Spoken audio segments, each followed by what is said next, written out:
Go ahead, the elegant CEO said with a smile that carried more amusement than respect. Hit 3 perfect 100s in a row, and I'll believe a waiter belongs on this range. The laughter arrived before anyone else had the chance to speak. It drifted beneath the towering timber beams of Hawthorne Elite Archery Club, where polished walnut floors reflected the warm afternoon sun pouring through walls of glass, and expensive conversations floated as easily as the scent of fresh coffee and cedar. Membership here wasn't measured by talent alone. It was measured by wealth, influence, and the quiet confidence that came from never hearing the word no. Caleb Mercer walked carefully between leather chairs carrying a silver tray with sparkling water and iced tea balanced perfectly in one hand. His white shirt was neatly pressed despite the long shift, and his name tag rested over a heart that had learned years ago there were victories far greater than winning arguments. At 41, he looked like an ordinary man trying to earn an honest living, his calm gray eyes revealing little beyond patience. Most members barely noticed him unless they needed another refill. That afternoon, however, every eye suddenly found him. Claire Ashford lowered her custom carbon bow and folded her arms with effortless confidence. She was 34, the founder and CEO of one of the country's fastest-growing technology companies, admired as much for her sharp business instincts as for her striking presence. Her tailored athletic outfit matched the understated luxury surrounding her, and every movement suggested someone accustomed to leading every room she entered. Around her stood investors, executives, and championship hobbyists who admired her nearly as much as they admired themselves. One of them nodded toward Caleb and laughed. Maybe he can show us how they shoot targets in the restaurant kitchen. More chuckles echoed across the shooting lanes. Caleb simply placed another glass on the table. Anything else I can get for you, ma'am? His voice remained even, almost gentle. Claire tilted her head, studying him with playful disbelief. Actually, yes. Pick up a bow. A hush settled over the nearby spectators. Caleb looked toward the practice lanes, then back at her. I'm working. Humor me, Claire replied. Unless you're afraid. Someone in the crowd added, careful, he'll spill the arrows. More laughter followed. Caleb's expression never changed. He glanced toward the clubhouse entrance where a small framed photograph peeked from his locker door, showing a smiling little girl missing her front tooth. Lily always reminded him that dignity was something no one could take unless you handed it away yourself. He turned back toward Claire. What exactly are you asking? Her smile widened. 3 arrows. 3 perfect 100s in a row. Do that, and I'll donate $1 million to a foundation for military children. A few people gasped softly before smiling, convinced the challenge was impossible. Others lifted their phones, eager for harmless entertainment. Caleb stood quietly while sunlight stretched across the polished range and the distant flutter of American flags whispered beyond the clubhouse windows. He didn't seem embarrassed. He didn't seem angry. He simply looked at the target nearly 70 yards away with the calm attention of someone remembering a language he had once spoken every day. Then he set the serving tray gently onto a nearby table, straightened his cuffs, and asked one question so softly that the laughter disappeared before anyone realized why. Will 3 arrows be enough? If this story has you hooked, take a second to subscribe. It really helps the channel. Also, are you Team CEO or Team Single Dad? Let me know in the comments. Now, back to the story. No one answered Caleb's question. The silence itself became the first unexpected victory. Claire Ashford studied him more carefully now, searching for the hesitation she had expected to find, but instead she found only a man standing with remarkable composure while conversations around him slowly faded into whispers. One of the club managers cleared his throat and forced a polite smile. Mr. Mercer, perhaps you should get back to your duties. Caleb nodded respectfully. Of course.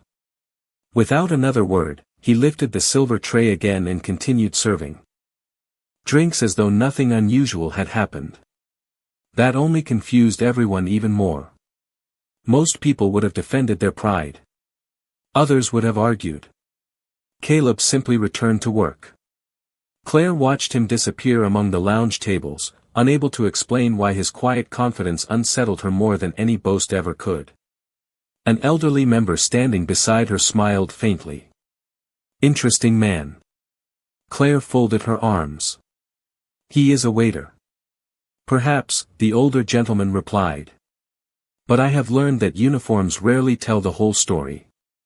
Claire dismissed the comment with a polite smile, yet she continued watching Caleb from across the clubhouse. Every movement seemed deliberate. Every glass was placed carefully. Every guest received the same respectful attention whether they were billionaires or first-time visitors. There was no resentment in his face, no eagerness to impress anyone. It was almost as if the opinions surrounding him had no power over the way he carried himself. Less than 15 minutes later his shift ended. Caleb quietly removed his apron inside the employee locker room, folded it with military precision, and placed it on the shelf beside a faded photograph of Lily wearing a bright blue backpack on her first day of 4th grade. Her smile always reminded him why ordinary days mattered more than extraordinary memories. He checked the time on his inexpensive watch and smiled softly. School would be out in just over an hour. Before heading home, however, he stepped outside behind the clubhouse where a narrow maintenance path disappeared into a grove of towering oak trees. Few members even knew the old practice range still existed beyond the landscaped gardens. Years earlier it had been replaced by newer electronic lanes, leaving only weathered targets surrounded by quiet woods and singing birds. Caleb walked toward the forgotten field carrying nothing except a borrowed training bow that had been sitting unused inside the maintenance shed for months. The string felt familiar against his fingertips. He closed his eyes for one slow breath as cool autumn air drifted through the trees carrying the scent of pine and freshly cut grass. There was no audience now. No laughter. No expensive watches recording every movement. Only silence. Caleb raised the bow with smooth, effortless balance and released one arrow. It traveled cleanly through the afternoon light before settling almost exactly at the center of the weathered target 70 yards away. He lowered the bow without celebration. A second arrow followed with the same quiet rhythm. Then a third. Each landed so close together that they appeared to share the same narrow space. Caleb walked forward, removed the arrows, and gently brushed fallen leaves from the faded target face before returning the equipment exactly where he had found it. As he drove away in his aging pickup truck toward Lily's elementary school, he never imagined that someone hidden behind the clubhouse windows had witnessed every shot in complete disbelief. The following Saturday arrived beneath a cloudless autumn sky, and Hawthorne Elite Archery Club welcomed its members with the polished elegance that had made it one of the most exclusive private clubs in the state. Luxury vehicles lined the circular driveway while quiet conversations drifted across the outdoor terrace where coffee cups rested beside leather-bound business planners. Claire Ashford stepped onto the practice field wearing a tailored white performance jacket embroidered with the club crest, her confidence fully restored after convincing herself that what she had seen behind the clubhouse must have been coincidence. 3 accurate practice shots without pressure meant very little. Today would be different. Today everyone would be watching. Caleb Mercer arrived nearly an hour before his shift, carrying nothing except a small backpack and a lunch container Lily had decorated with colorful stickers years before. He greeted the security guard by name, smiled at the groundskeeper trimming hedges near the entrance, and quietly reported to the clubhouse manager. Moments later, one of the younger employees hurried into the dining area with unmistakable excitement. "Mr. Mercer, they are asking about you again." Caleb looked up from arranging fresh glasses. "Who is asking?" "Miss Ashford. She says the challenge still stands." Several staff members exchanged nervous glances. News of the previous encounter had quietly spread throughout the club, growing larger with every retelling. Some believed the waiter had exaggerated his confidence. Others insisted he had once competed professionally. No one actually knew the truth. Caleb finished placing the final glass onto the serving cart before answering. "Thank you. I will finish my responsibilities first." Outside, nearly 50 members had gathered around the championship range. Claire stood beside a custom bow worth more than many family cars, speaking comfortably with investors and guests while occasionally glancing toward the clubhouse entrance. Perhaps he changed his mind, one executive joked. Perhaps common sense finally arrived. Gentle laughter followed. Claire smiled politely, yet something inside her hoped he would appear. She wanted an answer to the question that had lingered in her thoughts all week. Exactly 1 minute before noon, Caleb walked onto the range wearing the same neatly pressed white shirt he had served in all morning. There was no dramatic entrance. No attempt to command attention. He simply approached the shooting line with the calm pace of someone arriving for an ordinary conversation. The conversations around him gradually disappeared. Claire stepped forward holding her bow. "I was beginning to think you had decided not to come." Caleb met her eyes respectfully. "I promised nothing. But you offered to help military children if I accepted your challenge." That seemed like a worthy reason to return. For the first time, Claire found herself without an immediate reply. One of the club directors quickly recovered the moment and announced that the challenge would proceed under official scoring rules using standard championship targets positioned 70 yards away. 3 arrows. 3 separate rounds. Every score would be verified by certified range officials. A staff member presented Caleb with an expensive competition bow. He examined it briefly before handing it back with a courteous smile. "May I borrow one of the club training bows instead?" Confused murmurs spread through the spectators. Claire raised an eyebrow. "You are refusing the finest equipment here." Caleb nodded gently. "The bow is important. The person holding it matters more." The quiet confidence in his voice settled across the range like the cool breeze moving through the rows of maple trees, and for reasons none of them could explain, even those who expected him to fail suddenly stopped smiling. The range official raised one hand, and the last scattered conversations dissolved into complete silence. Even the breeze seemed to slow as dozens of eyes followed Caleb Mercer toward the shooting line. Beyond the carefully trimmed grass, the championship target stood 70 yards away, bright against a backdrop of towering maple trees glowing with autumn color. Claire Ashford watched with folded arms, determined to prove that confidence alone could not overcome skill. She had spent years practicing this sport under respected instructors. She understood how demanding perfection truly was. 3 consecutive scores of 100 were almost never seen outside national competition. Caleb accepted the well-worn training bow from the range attendant with a grateful nod. He ran his fingers lightly along the grip, testing its balance with quiet familiarity instead of admiration. It was older than every custom bow resting on the display racks nearby, its finish faded from years of ordinary use. A few spectators exchanged amused smiles, convinced he had already placed himself at a disadvantage. Caleb stepped onto the line, planted his feet naturally, and lifted his eyes toward the distant target. His breathing slowed until every movement became almost effortless. There was no dramatic pose, no attempt to impress anyone watching. Only stillness. The official called out, "First arrow." Caleb drew the string in one smooth motion. The bow did not shake. His shoulders remained relaxed, his posture calm, and for a brief moment he seemed completely unaware of the crowd surrounding him. The arrow slipped away with a soft whisper through the crisp afternoon air. Every head turned toward the target.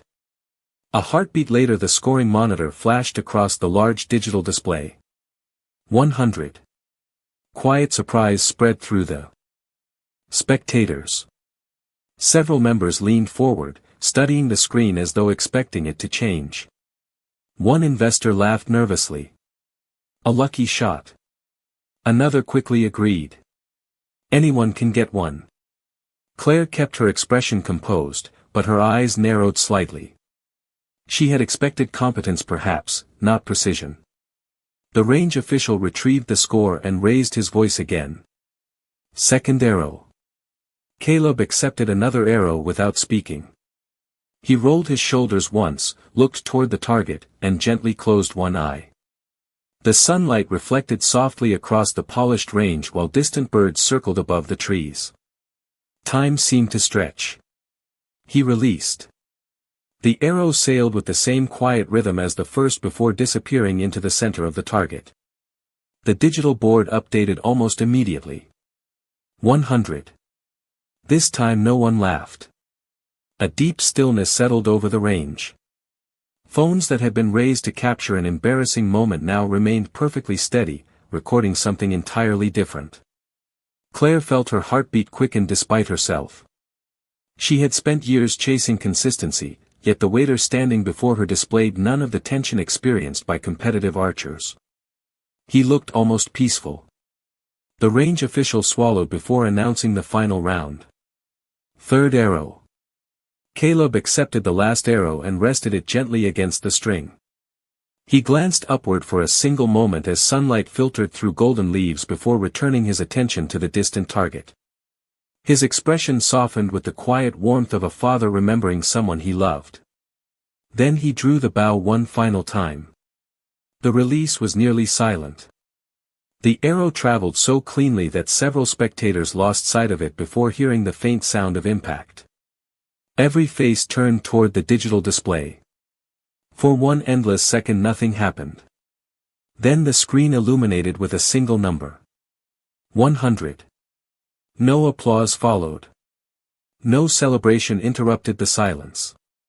The entire range simply stood motionless, staring first at the scoreboard, then at the humble waiter who lowered the borrowed bow with the same quiet respect he had shown when serving glasses of water only an hour earlier. The silence lingered several long seconds after the final score appeared, broken only by the gentle rustling of maple leaves beyond the championship range. No one seemed eager to speak first, as though a single careless word might disturb the remarkable moment they had all witnessed. Caleb Mercer stepped away from the shooting line with the same quiet humility he had carried throughout the afternoon. He handed the borrowed training bow back to the range attendant with both hands and offered a simple smile. "Thank you for letting me use it." The young attendant accepted the bow without answering, still staring at the target where 3 arrows rested so closely together that they appeared almost inseparable. Claire Ashford remained motionless. Her confidence had not disappeared, but it had been replaced by something unfamiliar. Curiosity. She searched Caleb's face for triumph, satisfaction, or even quiet pride. Instead she found only calm gratitude, as though the challenge itself had never been about proving anyone wrong. Around them, conversations slowly returned in uncertain whispers. "That cannot be luck. Nobody shoots like that with an old training bow. Who is this man?" Before anyone could answer, a distinguished gentleman in his late 60s rose slowly from a wooden bench near the members' pavilion. His silver hair was neatly trimmed, and a small lapel pin bearing the emblem of the United States Marine Corps caught the afternoon sunlight. His name was Thomas Callahan, a retired colonel who had quietly belonged to the club for nearly a decade. He walked toward Caleb with measured steps, never taking his eyes off the former waiter. Several members recognized him immediately and instinctively moved aside. Colonel Callahan stopped only a few feet away. He studied Caleb's posture, the relaxed shoulders, the disciplined way he stood with both feet balanced, and the respectful way he held eye contact without demanding attention. Recognition slowly softened the older man's expression. "Son," he said gently, "that stance was not learned at a weekend archery clinic." Caleb smiled politely but remained silent. The colonel glanced toward the target one more time before asking another question. "United States Marine Corps?" Caleb hesitated for only a moment before giving a small nod. "Yes, sir." The answer carried no pride, only quiet honesty. Without another word, Colonel Callahan straightened his back and offered Caleb a crisp military salute.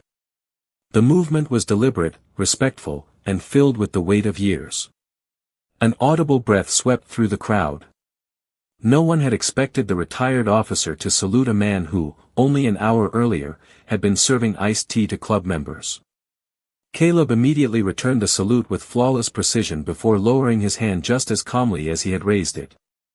The exchange lasted only a few seconds, yet it transformed the atmosphere more completely than any speech ever could. Claire felt a chill despite the warm afternoon sun. "You know him?" she asked quietly.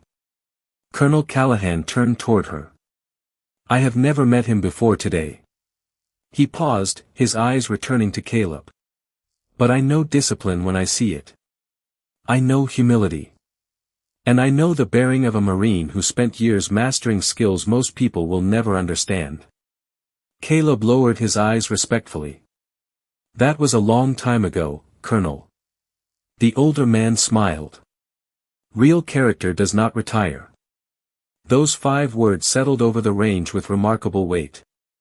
For the first time since arriving at Hawthorne Elite Archery Club, no one looked at Caleb Mercer as a waiter.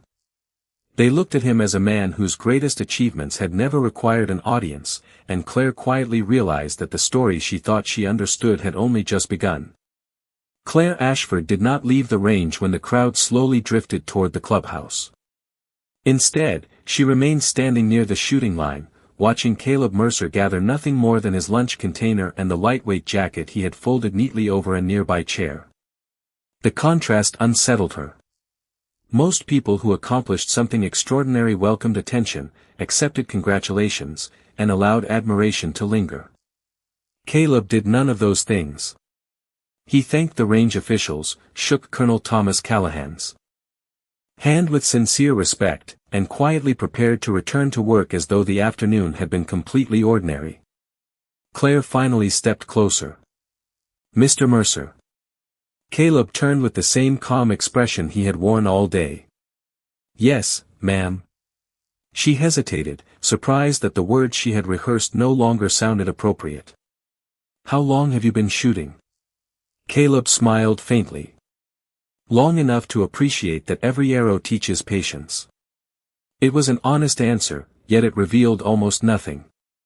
Before Claire could ask another question, Colonel Callahan spoke gently from beside them. "Perhaps what she really wants to know is where you learned that level of discipline." Caleb lowered his eyes for a brief moment, as though remembering another season of life carried both gratitude and quiet sorrow. "Many years ago," he answered softly. "I served in the United States Marine Corps." The surrounding conversation stopped again. Several members who had been walking away instinctively turned back. Claire listened without interrupting. Caleb never lifted his voice. "I spent most of my career helping train young Marines. Precision mattered. Consistency mattered even more. Every skill began with respect for the people beside you before respect for yourself. There was no dramatic storytelling, no mention of danger or glory." He spoke as if describing ordinary lessons that had simply shaped the man he became. Colonel Callahan nodded knowingly. "And the decorations?" Caleb gave an almost embarrassed smile. "Those belong in a drawer at home." "You earned them," the colonel replied. "Perhaps. But they do not make breakfast for my daughter before school, help with 4th grade math homework, or remind me to become a better father tomorrow than I was yesterday." Claire felt something inside her shift. She had spent years believing achievement was measured by headlines, quarterly reports, and public recognition. Yet the man standing before her measured success by entirely different standards. One of the club directors quietly asked, "Why leave a distinguished military career to work here?" Caleb looked toward the clubhouse windows where families occasionally gathered for weekend lunches. "Because after my wife passed away, my daughter needed one parent more than the Marine Corps needed one instructor. Life gave me a different mission." His answer carried neither regret nor self-pity. It was simply the truth. The autumn breeze stirred gently across the range, carrying the scent of cedar and freshly cut grass while golden leaves drifted onto the quiet field where 3 perfect arrows still rested at the center of the target. Claire found herself looking not at the arrows but at the man who had released them. She realized that she had mistaken humility for weakness, ordinary work for ordinary character, and silence for lack of ability. Caleb checked the time on his watch and smiled apologetically. "If you will excuse me, Lily will be waiting after her music lesson, and I promised we would stop for hot chocolate on the way home." He offered everyone a courteous nod before walking toward the parking lot in his unhurried stride. No cameras followed him. No applause called him back. Even so, everyone watching understood that the most remarkable thing about Caleb Mercer was not that he could place 3 arrows into the center of a distant target. It was that after accomplishing something almost impossible, he still believed keeping a promise to his little girl mattered far more. Claire Ashford barely remembered the drive home that evening. The city skyline glowed beyond the windshield, traffic moved with its usual rhythm, and her phone continued to vibrate with messages from executives waiting for decisions that normally demanded her immediate attention. For the first time in years, she ignored every notification. Her thoughts remained fixed on the quiet man who had walked away from admiration as easily as he had walked onto the range. When she arrived at her penthouse, she placed her keys on the marble counter and opened her laptop. She did not search for business reports or market forecasts. Instead, she searched for one name. Caleb Mercer. The results were surprisingly scarce. There were no interviews, no social media accounts filled with accomplishments, and no photographs celebrating military honors. It was almost as though he had intentionally stepped away from public recognition. Eventually she located a brief article from several years earlier published by a small community newspaper. It described a retired Marine volunteering to teach discipline and confidence through archery at a youth center before the program quietly closed because of limited funding. The article included only one photograph. Caleb stood beside a line of smiling children, wearing an ordinary baseball cap and applauding while a young girl celebrated hitting the target for the first time. He was not standing in the center of the picture. He had chosen to remain near the edge, allowing every child to become the focus instead. Claire read every word twice. Then she found another local story describing a father who organized holiday meals for military families after losing his own wife to illness. Again, there were no dramatic quotes, no mention of medals, and no attempt to receive recognition. The article ended with a sentence from one volunteer who simply said, "He always makes everyone else feel seen before anyone notices him." Claire slowly closed her laptop. She had spent years believing leadership meant standing at the front of every room. Caleb seemed to lead by quietly lifting others instead. The next morning she returned to Hawthorne Elite Archery Club earlier than usual. Colonel Thomas Callahan was already sitting on the clubhouse porch with a cup of black coffee, watching the sunrise paint soft shades of gold across the empty practice field. Claire joined him without speaking for several moments. Finally she asked, "Did you know all of that about him yesterday?" The colonel smiled gently. "No. I only recognized the character before I learned the history." Claire lowered her eyes. "I judged him before I knew anything." "Most people judge occupations," the colonel replied. "Very few take time to understand people." His words settled quietly between them. A maintenance truck rolled across the far side of the property, and a few birds lifted from the nearby trees into the cool morning air. Claire watched the old practice range hidden beyond the grove of oaks where Caleb had trained alone without applause or recognition. She suddenly understood that his greatest strength had never been perfect accuracy. It had been the decision to remain kind after life had given him every reason to become bitter. She stood and looked toward the clubhouse entrance just as Caleb's aging pickup truck rolled into the employee parking area. He stepped out carrying the same lunch container decorated with Lily's colorful stickers, smiled warmly at the groundskeeper sweeping the front walkway, and held the door open for 2 delivery workers before quietly beginning another ordinary shift. Claire realized that the most extraordinary people often announce themselves with nothing more than simple acts of everyday respect, and for the first time since they had met, she hoped the next conversation between them would begin not with a challenge, but with genuine humility. The following weekend, Hawthorne Elite Archery Club hosted its annual Members Appreciation Luncheon beneath a canopy of white tents overlooking the championship range.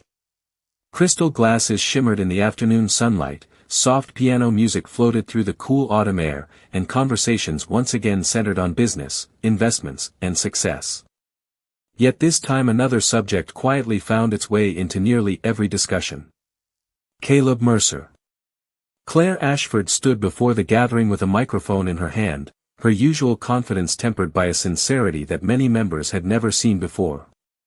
She looked across the crowd until her eyes found Caleb arranging fresh pitchers of iced tea near the terrace. He had reported for work exactly as he always did, greeting every guest with the same warm courtesy, never mentioning the remarkable events of the previous week. Claire took a slow breath. "Before we continue with today's program," she said, "there is something important that I need to do." The conversations faded. Even the waitstaff paused. Claire stepped down from the platform and walked directly toward Caleb. He looked genuinely surprised as she stopped a few feet away. "Mr. Mercer," she said softly, "last week I judged you by your job instead of your character. I believed confidence belonged only to people with titles. Like mine. I was wrong." A deep silence settled across the terrace. Caleb remained still, listening without interrupting. Claire continued, her voice calm and steady. "You accepted my challenge with grace. You answered disrespect with dignity. And you reminded every person here that true strength never needs to announce itself. I owe you an apology, and I would like to offer it publicly because my mistake was made publicly." She extended her hand. Caleb looked at her for a brief moment before shaking it with quiet respect. "Thank you, Miss Ashford," he replied gently. "We all have moments that teach us something valuable." There was no trace of bitterness in his voice. Only kindness. Colonel Thomas Callahan smiled quietly from the front row while several members lowered their eyes, remembering the laughter that had filled the range only days earlier. Claire turned back toward the audience. "I also made a promise. Effective immediately, my company will donate $1 million to establish scholarships and youth programs for military families through local community organizations." Warm applause rose across the terrace, but Claire was not finished. "One more announcement," she said. "Beginning next month, Hawthorne Elite Archery Club will sponsor free weekend archery clinics for children from military families and for young people who would otherwise never have the opportunity to experience this sport." She looked toward Caleb again. "There is only one condition. I hope Mr. Mercer will allow us to ask for his guidance." Every face turned toward him. Caleb smiled modestly and shook his head with gentle amusement. "I am happy to help if it means more children discover confidence, patience, and respect. Those lessons matter far more than perfect scores." The applause grew louder, but Caleb seemed almost embarrassed by the attention. Later that afternoon, as members slowly departed, he walked through the quiet range collecting a few forgotten water bottles and folding empty chairs before anyone else noticed they had been left behind. Claire watched from a distance and realized that even after earning everyone's admiration, he still chose to serve rather than be served. In that simple moment she understood something she had never learned in boardrooms or executive meetings. Respect is never won by standing above others. It is earned by quietly lifting them, even when no one is watching. 3 months passed, and the first Saturday of winter brought a different kind of gathering to Hawthorne Elite Archery Club. The championship range that had once echoed with quiet judgment was now filled with laughter from children wearing oversized arm guards, parents carrying folding chairs, and volunteers helping families settle into a place where everyone was welcomed by name rather than status. A simple wooden sign near the entrance read, "Mercer Youth Archery Program. Courage. Patience. Respect." Caleb Mercer stood at the center of the practice field wearing an ordinary club instructor's shirt, patiently adjusting a young boy's stance before smiling and saying, "Do not fight the bow. Listen to it. The target is not your opponent. Your greatest challenge is learning to believe in yourself." The child nodded, released the arrow, and watched it land safely on the target with a smile that was worth far more than a perfect score. Nearby, Lily Mercer laughed with several other children while carefully helping a younger girl place an arrow onto the string exactly the way her father had taught her. Claire Ashford watched them from beneath the clubhouse porch carrying a box of donated equipment that had arrived earlier that morning through her foundation. She no longer came dressed like someone trying to impress a room. Instead, she rolled up her sleeves, helped set up targets, served hot chocolate to families, and quietly listened whenever Caleb explained another lesson to the children. She had discovered that leadership felt very different when measured by grateful smiles instead of quarterly profits. Colonel Thomas Callahan walked slowly across the range with his familiar cup of black coffee and paused beside Claire. "Quite a difference from the first day, is it not?" Claire smiled as she watched Caleb kneel beside a nervous little girl who had missed the target 3 times in a row. He never corrected her with disappointment. Instead, he encouraged her to breathe, relax, and enjoy the process. The 4th arrow landed safely inside the outer scoring ring, and the little girl jumped with excitement while Caleb applauded louder than anyone else. Claire felt her eyes soften. "He never cared about proving he was the best," she whispered. "He only cared about helping others become better." The colonel nodded. "That is why people trust him." As the afternoon sun settled lower across the snow-dusted trees, the children gathered for one final group photograph. Caleb quietly stepped toward the back row, just as he always had, allowing every child to stand in front.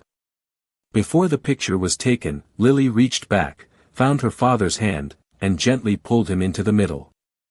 The children cheered, Claire laughed, and even Caleb could not hide his modest smile. The camera captured more than happy faces. It captured redemption, quiet dignity, and the kind of respect that can never be demanded because it must always be earned. As families packed their equipment and the last golden light reflected across the silent targets, Claire looked toward the championship range where 3 tiny marks still remained at the center of the distant target from that unforgettable afternoon. They were no longer a reminder of an impossible challenge. They had become a reminder that character reaches farther than talent, humility outlasts applause, and kindness leaves the deepest mark of all. Caleb locked the equipment shed, took Lily's hand, and together they walked toward their aging pickup truck beneath a sky painted with soft shades of orange and blue. No crowd followed them. No reporters waited by the gate. They simply went home, carrying the quiet joy of promises kept. And perhaps that was the greatest lesson of all. The strongest people rarely need the world to know who they are, because their lives speak with a grace so steady that, in the end, even the loudest room learns to become beautifully silent. Thanks for spending your time with us today. If this story meant something to you, don't forget to subscribe and support the channel. And I'm curious, how old are you, and did this story feel relatable to you? Let me know in the comments. Stay tuned for more exciting stories.